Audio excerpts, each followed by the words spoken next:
cari bahagian mereka di akhirat, maka Allah akan tambah bahagian mereka, dan Allah akan bagi juga bahagian mereka di dunia.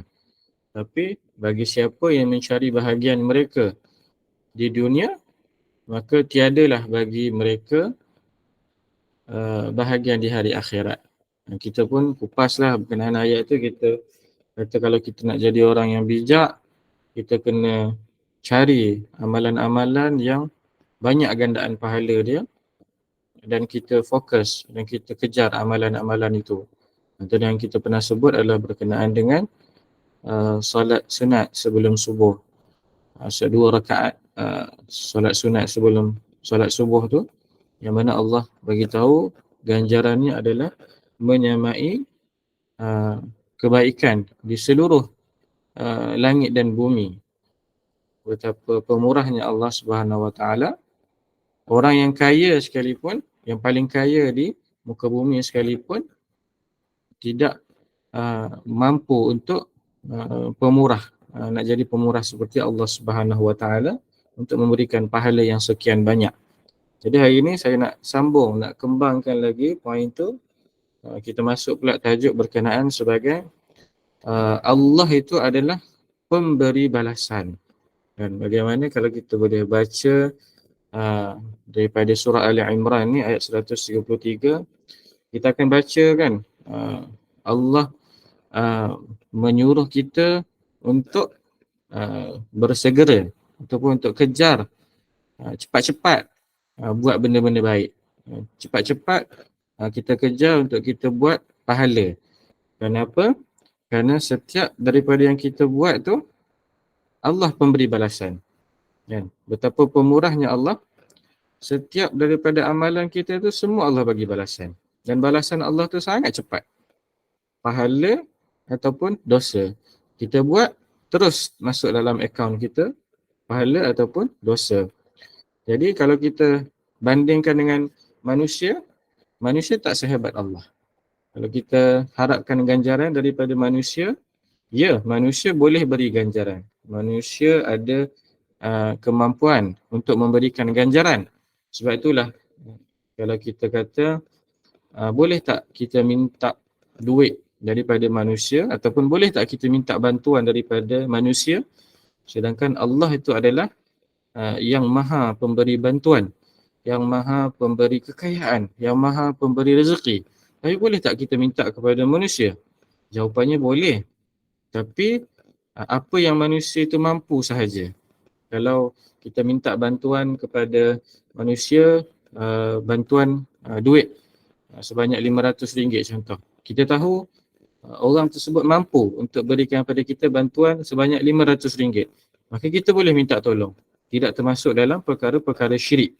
Tapi kalau kita minta kepada orang tu supaya orang tu memberikan kita ataupun menjadikan kita sebagai orang-orang yang kaya, maka itu tak boleh.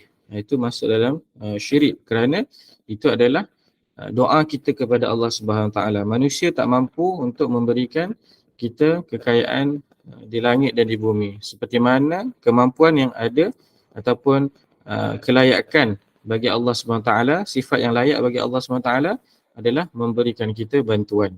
Jadi saya ulang, kalau kita ada perlu minta bantuan, sama ada kepada orang yang kaya ataupun kepada doktor. Kan kita sakit, kita pergi jumpa doktor. Kan kita minta doktor rawat kita. Jadi kalau ada silap faham kat situ, mungkin kita akan tersilap. Kita kata tak boleh minta bantuan manusia. Kita sepatutnya minta bantuan Allah. Kan? Ramai yang silap macam tu. Tapi sebenarnya boleh kita minta bantuan manusia sekadar apa yang dia mampulah. Kalau dia tak mampu, kita tahu manusia tak boleh turunkan hujan. Jadi kita tak boleh minta dekat manusia. Nanti syirik. Kerana yang menurunkan hujan itu adalah Allah Subhanahu Wa Taala. Okey. Jadi kita setuju. Kita boleh setuju bahawasanya Allah itu adalah yang maha pemberi balasan. Kita buat satu amalan, Allah terus bagi. Kan? Terus kredit masuk. Cuba kalau kita bandingkan dengan manusia, kita buat pekerjaan contoh. Kita bekerja kan, kita makan gaji. Kita buat benda baik lah tu. Kita servis. Kita berkhidmat kepada sama ada kepada syarikat kita ataupun kepada perniagaan kita. Tetapi ganjaran kita dapat bila? Hujung bulan. Gaji masuk hujung bulan. Tak masuk hari-hari. Ada yang mungkin masuk hari-hari kan. Tapi kebanyakan cara kita bekerja ni adalah gaji masuk hujung bulan. Lambat lah. Maksudnya kalau 30 hari, 30 hari akan datang kita baru dapat balasan daripada pekerjaan kita tu. Tetapi Allah yang Maha Agung memberikan balasan kepada kita cash terus. Kalau kita sekarang tadi kan kita niat masuk pengajian pada malam ini, kita mula dengan baca surah Fatihah, kita dah dapat dah pahala kita baca surah Fatihah. Sebelum kita mula baca surah As-Sajdah tadi tu, Allah dah bagi dah pahala kita baca surah Al-Fatihah.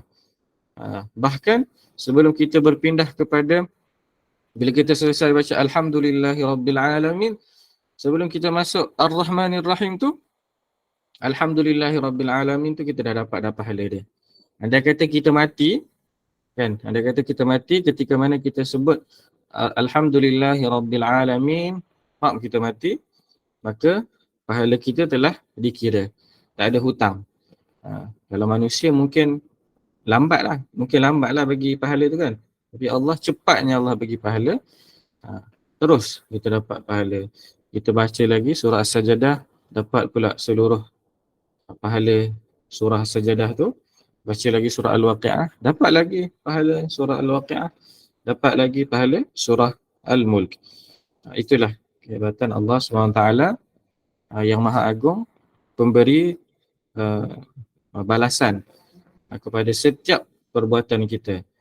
Sekecil-kecil pun semua Allah bagi. Kan? Jadi apa yang perlu kita buat bila kita tahu bahawasanya Allah itu sebagai pemberi balasan dan balasan Allah tu cepat. Apa yang kita perlu buat adalah kita kena bersegera. Macam ayat 133 ni, A'udzubillahi minasyaitonirrajim. Wasari'u ila maghfiratin min rabbikum wa jannatin 'arduha as-samawati wal ard u'iddat lil muttaqin. Maksud dia, dan bersegeralah kamu kepada mengerjakan amal-amal yang baik untuk mendapat keampunan daripada Tuhan kamu dan mendapat syurga yang bidangnya seluas segala langit dan bumi yang disediakan bagi orang-orang yang bertakwa. Nampak tak? Permulaan ayat ni Allah terus bagi tahu kepada kita, segera. Kalau kita ada nak buat baik tu, jangan tunggu. Hatta disebutkan ada satu kisah, ada seorang yang kaya, kan, dia masuk tandas, dan ketika dia buka baju dia, baju yang cantik, dia buka baju dia, dia sangkut baju dia, dia terus terlintas dalam hati dia, cantiknya baju ni, kan? Dia rasa nak bagi kepada orang, dia rasa nak bagi kepada orang lain, kan? Dia terlintas, dia tengok baju tu cantik, dia rasa nak bagi kepada orang lain. Masa tu juga dia panggil pembantu dia, dia panggil khadam dia untuk dia bagi baju tu supaya bagi kepada orang yang dia nak bagi. Jadi pembantu dia tanya pada dia, kenapa tak tunggu keluar daripada bilik air? Boleh je kalau bagi lepas pada keluar daripada bilik air. Tapi dia bagi tahu dia takut kalau dia tunggu lagi, dia bagi selepas dia keluar, selepas dia siap mandi, dia takut dia tukar fikiran. Jadi dia rasa dia nak bagi, kan, bila lama kan dia tangguh, akhirnya dia tak jadi bagi. Dah lah duduk dalam bilik air kan, tempat berkumpulnya syaitan. Jadi risau, dia hasut kan. Sebab tu adalah perangai syaitan kan, dia menghasut kita.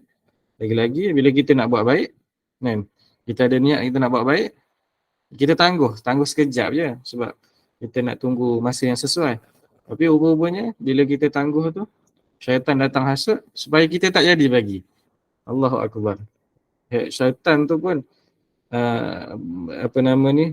bijaknya dia tu, dia bukannya hasut kita supaya kita tak bagi terus. Mungkin dia hasut kita, kau ni sombong lah, contoh, ataupun kau ni kalau nak bagi ke orang macam ni, nanti orang kata kau riak, kan, kau menunjuk-nunjuk dengan harta. Jadi kita pun rasa takut. Ya betul lah, kalau kita sedekah kan, kita sedekah, termasuk tabung duit, nanti orang kiri kanan tengok, kita rasa kita riak, kita pun tak jadi nak buat, kita tak nak orang tengok kan. Sebab sedekah yang paling baik adalah sampai tangan kiri pun tak tahu. Jadi ni orang kiri kanan nampak kita buat ni, syaitan hasut kita, syaitan kata, jangan buat, nanti kamu riak kan. Hebat syaitan ni, nanti kamu riak. Jadi kita pun tak jadi nak buat. Samalah macam kita nak apa nama ni, dapat pelawaan untuk kita dapat tengok orang yang contoh dia tak ada susu, dia tak ada apa nama ni, duit pun untuk beli susu kepada anak dia sebabkan gaji dah habis ke, kena buang kerja ke apa kan. Kita datang, kesian dekat kita kan, bila kita main Facebook tu kan, main Facebook tu banyak apa iklan ataupun banyak kita jumpa orang-orang susah kan. Kita rasa kesian. Kita rasa kesian, ya Allah kesiannya. Rasa nak bantulah kan, rasa nak bantu. Tapi tak apalah, scroll lah dulu. Cari apa ni, pergi dulu main Facebook dulu. Lama kelamaan seronok galik main Facebook tu, dah lupa dah. Dah tak jadi dah nak sedekah, nak bantu orang yang kita niat nak bantu tadi. Itulah kehebatan syaitan membuatkan kita leka. Dia suruh je kita tangguh kan, suruh kita tangguh, dan akhirnya kita terus lupakan terus perkara baik yang kita nak buat tu. Jadi sebab itulah kita kena mulakan untuk bila kita niat sahaja untuk melakukan kebaikan, tak payah fikir panjang, dan terus buat. Terus kita salurkan bantuan, kerana perkara tu akan membantu kita, menyelamatkan kita daripada kita tak jadi.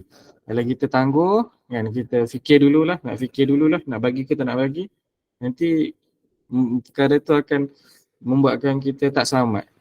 Sebab kita dah niat nak bagi benda baik, tertangguh ataupun lupa terus sebabkan kita fikir dulu kan. Jadi kebaikan tu bila kita mulakan kan, bila kita mula, tadi kita kata bagi bantuan, apa kebaikan yang lain lagi? Contoh kebaikan yang lain lagi adalah kita pergi menghadiri majlis ilmu. Ramai kan yang apa masih lagi, walaupun umur dah lanjut ataupun walaupun ada banyak masa lapang, tetapi hadkan diri mereka untuk hadir majlis ilmu. Tahu majlis ilmu tu baik kan, tapi sebabkan rasa macam tak apalah, bagi orang lain dululah pergi kan. Jadi dia menghadkan pada diri dia tu untuk mulakan langkah kaki tu untuk pergi ke majlis ilmu. Akhirnya dia terlepas segala kebaikan yang ada dalam majlis ilmu tersebut. Kalau dia pergi, kalau dia langkah je kaki, dia mula je langkah kaki, dia segera, dia niat je, dia tahu je ada majlis ilmu, terus dia pergi, dia akan dapat satu pahala berjalan ke majlis ilmu tu, terus dapat pahala kan. Lepas tu dia masuk pula masjid, contoh niat iktikaf, dapat pula pahala iktikaf. Dia ambil wuduk pula, contohnya dapat pahala wuduk. Dia solat sunat pula 2 rakaat, dapat. Nampak tak? Satu sahaja permulaan kepada amalan kebaikan, dia bawa kepada 10 lagi amalan kebaikan lain. Itu gunanya, itu faedahnya apabila kita bersegera melakukan perkara-perkara baik. Sebab dia membuka kepada amalan-amalan kebaikan yang lain. Sama juga macam dosa. Kalau kita tak mulakan pun, kita duduk dalam satu kumpulan, kita duduk dengan kawan-kawan, kemudian tiba-tiba ada salah seorang dia bawa satu topik supaya kita mengutuk orang. Kita mengutuk orang yang tak ada di sama-sama dengan kita tu. Maka mula-mula bermula dengan seorang kan, satu kejahatan kan, cerita pasal dia tak pakai tudung contoh kan. Yelah betul lah, dia tak pakai tudung, dia buat maksiat kepada Allah, tapi kita pula yang pergi canang-canang, kita pula pergi cerita pada orang kan. Jadi mula dengan cerita pasal satu je keburukan, lepas tu seronok tambah lagi cerita pasal keluarga pula, cerita pasal keluarga yang berpecah belah pula. Lepas tu cerita lagi, tambah lagi cerita yang lain pula, cerita pasal orang yang bercerai-berai pula, kan? Tak habis. Dia akan membuatkan satu kejahatan tu akan buat 10 lagi kejahatan yang lain yang kita akan buat dalam masa yang sama. Jadi seperti mana kita diseru untuk bersegera melakukan kebaikan, kita juga diseru untuk bersegera meninggalkan kejahatan. Andai kata kita duduk atau kita terduduk dalam tempat dalam keadaan yang sedang melakukan kejahatan, kita kena segera beredar. Kita kena segera tinggalkan. Kita kena cepat-cepat kita tinggalkan. Walaupun kita berkawan baik, walaupun kita tak cakap, tak ikut cakap sama, tapi apa cara yang kita kena buat adalah kita kena bersegera tinggal. Sebab nanti kita akan buka kepada amalan-amalan buruk pula yang lain.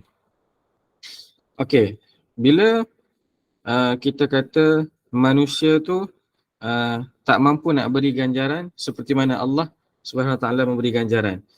Betul lah, kita tengok di atas dunia ni, tadi saya sebut gaji pun kita dapat hujung bulan. Kalau kita berniaga, mungkin ada setengah perniagaan tu dia bayar cash terus. Macam kedai runcit kan, kita beli RM5 terus bayar RM5. Dan kita beli kat Maidin RM100 terus kita bayar RM100. Tapi bagaimana untuk orang yang berniaga pakai bil kan, ataupun berniaga pakai ansuran. Jadi lambat untuk dia dapat ganjaran atas usaha dia tu kan. Sebab itulah kita tak boleh nak bergantung sepenuhnya kepada manusia.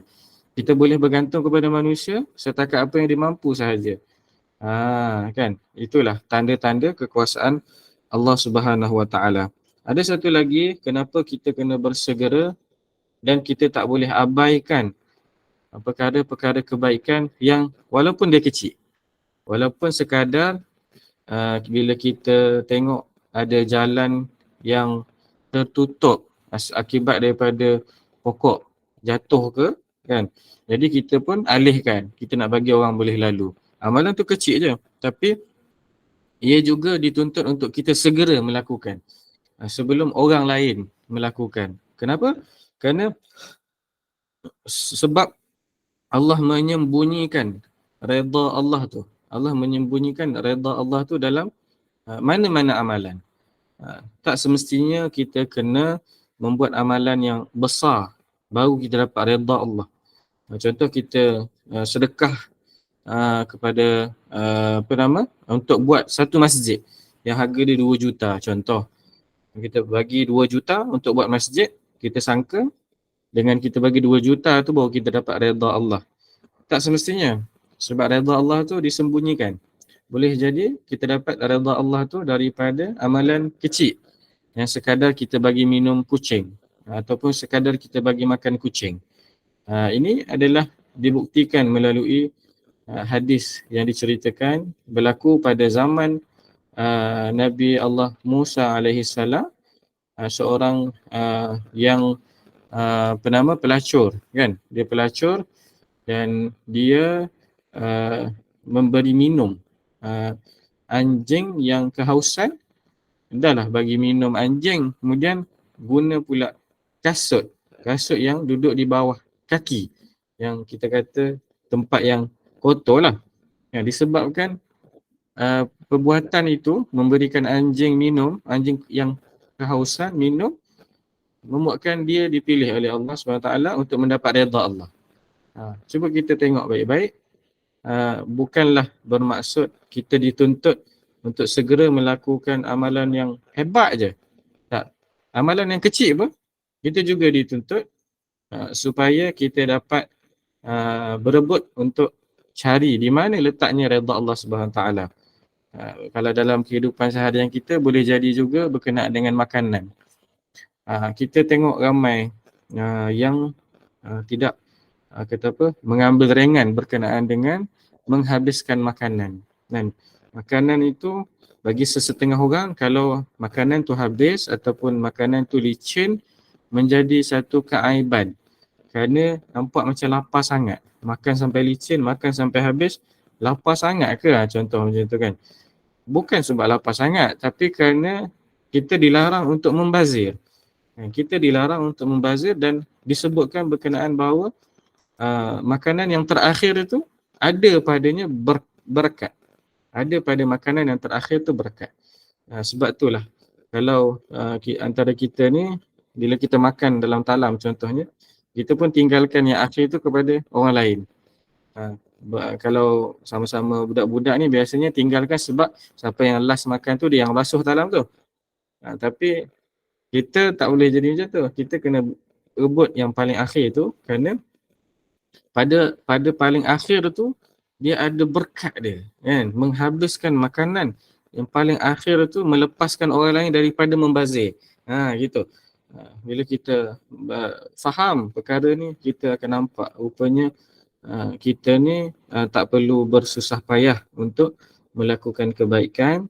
Kita hanya perlu cepat-cepat buat kebaikan dan kita buat semua segala jenis kebaikan supaya kita dapat rebut redha Allah tu yang Allah sembunyikan. Sama ada Allah sembunyikan redha Allah tu pada amalan yang tinggi, yang hebat ataupun amalan yang kecil-kecil. Kan? Kita pun tak tahu. Sebab tu namanya rahsia. Namanya rahsia, kan? Sebabkan rahsia itulah yang kita kena segera buat yang ni, buat yang ni, buat yang ni, buat yang ni, buat yang ni, kan? Jadi alhamdulillah saya dah sampaikan berkenaan kepentingan untuk ataupun anjuran untuk kita bersegera melakukan kebaikan. Dulu kita bercakap berkenaan dengan kebaikan yang pahala dia berganda-ganda. Hari ini kita cakap berkenaan dengan kebaikan yang dianjurkan supaya kita bersegera. Kita kena segera buat kebaikan. Nanti akan datang insya-Allah kalau ada rezeki kita cakap pula berkenaan dengan kebaikan yang kecil tu, kita dianjurkan untuk istiqamah. Kita dianjurkan untuk tak berhenti buat. Contoh yang kebaikan kecil yang dianjurkan untuk tak berhenti buat adalah ada yang orang buat sedekah subuh kan, RM1, RM2 kan. Hari-hari buat hari-hari buat kan. Itu contohlah, nanti kalau ada masa peluang yang ada akan datang, nanti kita bincang pula berkenaan dengan anjuran supaya kita istiqamah, berterusan dalam melakukan amalan-amalan walaupun amalan-amalan tersebut kecil. Jadi akhir sekali sebelum saya serahkan kembali kepada moderator, saya nak sebut berkenaan dengan kita hidup di dunia ni, kita kena cepat-cepat buat baik dan kita cubalah untuk tidak cari keburukan satu tempat ataupun orang lain.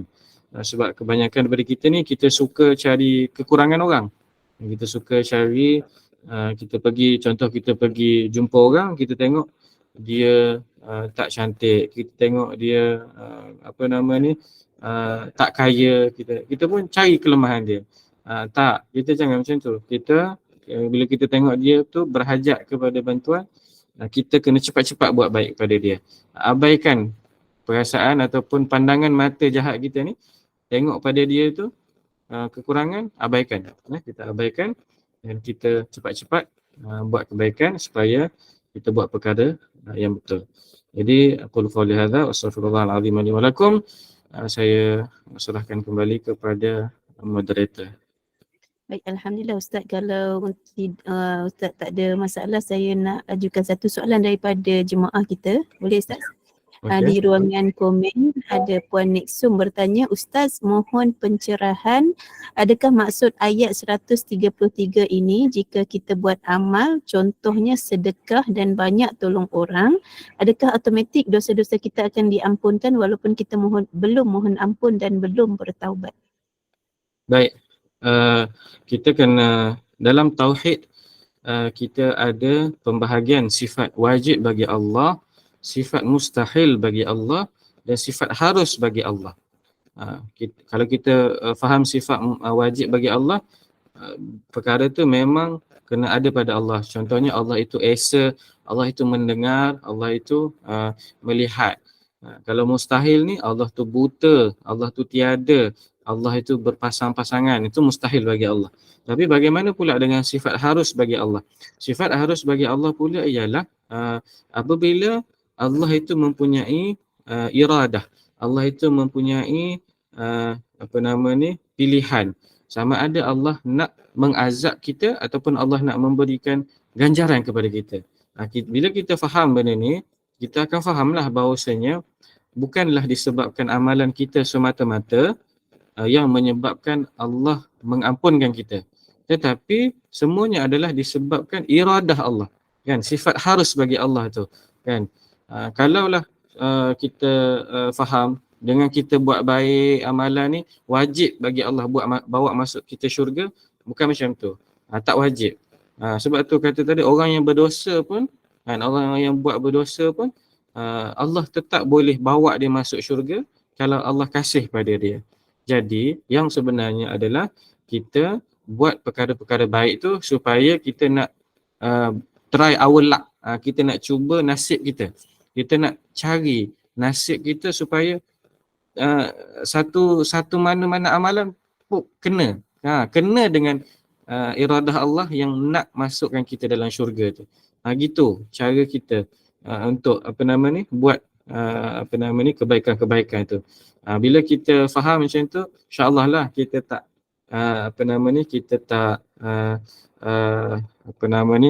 akidah kita kuatlah, akidah kita hebatlah bila kita tahu bahawasanya Allah tu ada iradah. Iradah Allah tu dia boleh pilih sama ada nak azab kita ke ataupun dia nak bagi kita masuk syurga. Amalan kita tu adalah kita punya kita mencuba supaya Allah pilih kita untuk Allah kasih pada kita, kan? Kalau tanya kepada kita, wajib ke Allah kasih pada kita? Tak wajib. Itu adalah pilihan Allah yang Maha Berkuasa.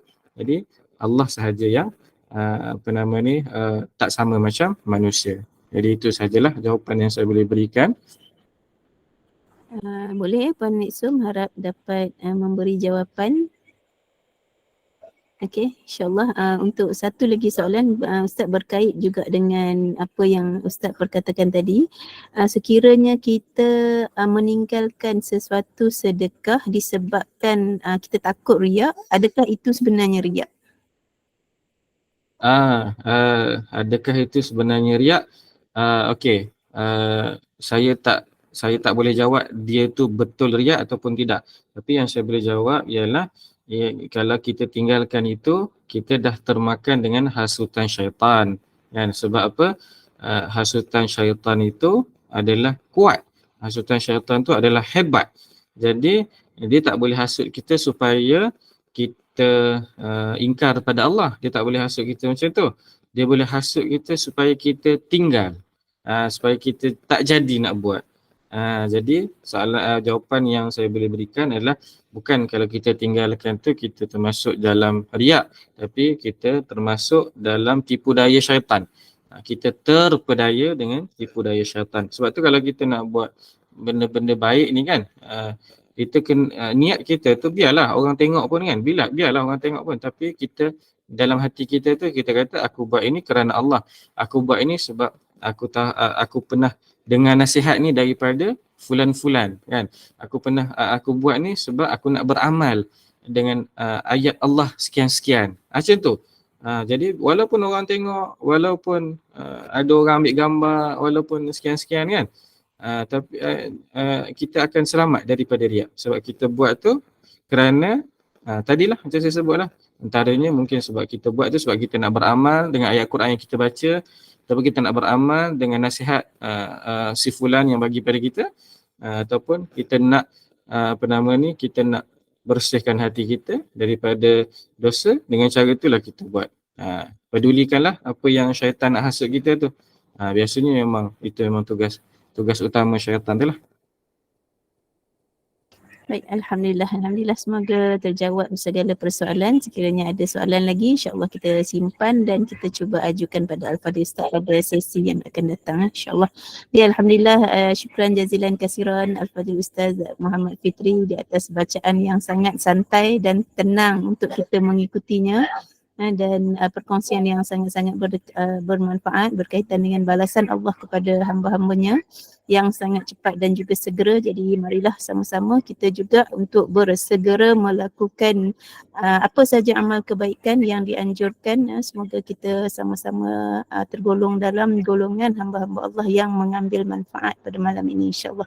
Terima kasih Ustaz sekali lagi dan juga seluruh jemaah Halaqah Maya yang mengikuti bacaan kita. Alhamdulillah, semoga sama-sama beroleh keberkatan dan juga manfaat daripadanya. Saya mewakili admin Kelab Sahabat Pencinta Al-Quran, mohon maaf sekiranya ada tersalah kata, terlanjur bicara. Yang baik daripada Allah, yang lemah itu daripada kelemahan diri saya sendiri. Saya kembalikan majlis kita kepada Al-Fadhil Ustaz untuk sama-sama kita tangguhkan dengan tasbih kafarah dan juga surah Al-Asr dan juga sedikit doa. Subhanakallahumma bihamdik asyhadu an la ilaha illa anta astaghfiruka wa atubu ilaik. Bismillahirrahmanirrahim.